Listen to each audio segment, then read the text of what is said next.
friends, and welcome to today's 3-Minute Thursday. Today I'm going to talk to you about Disney tips to make your Disney vacation the most magically efficient it can possibly be.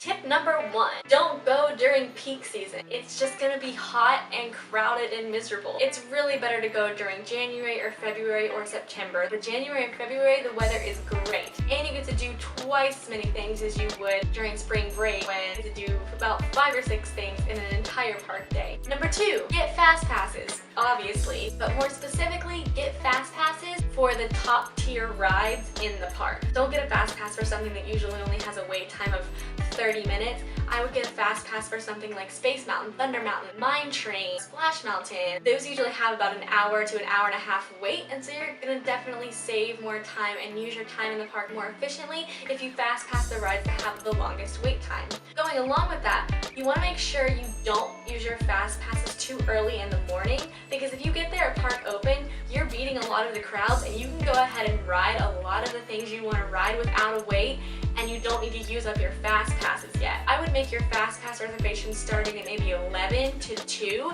because that is the part of the day when everyone is in the park and you want to make sure you're out of the way as possible using those fast passes, doing the indoor attractions and shows. And then once you've used those fast passes, you can go back and keep getting more, but you just want to make sure you use the bulk of those fast passes right there in the afternoon hours when the park is crazy. For dining reservation, there's going to be times when you go in a really crowded season and there's not going to be any dining reservations available for the places you want to go. Well, don't fret, because sometimes if you go up to the podium of the restaurant, they may have had a cancellation for a reservation, or they may be taking walk-ins because they weren't as busy as they thought they would be. Don't expect anything and don't demand anything, because that's not fun to deal with as a cast member, but just go and see, because a lot of the times they might have an opening for you and then you'll get to eat at a place you didn't think you would. Okay, next step is walk through the stores or the sidewalks and not the street. For some reason at Disney World, people's mentality switches and they think they should walk on the street instead of the sidewalk. So the sidewalk is actually usually pretty clear,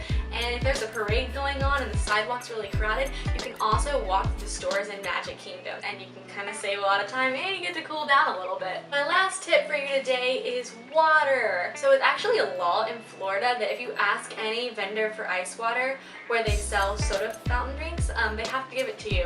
You don't have to pay for the bottled water if you don't think it's in your budget. You can just go up to any quick service restaurant or food stand that sells not bottles but fountain drinks, and they will give you a cup of ice water for free, no problem.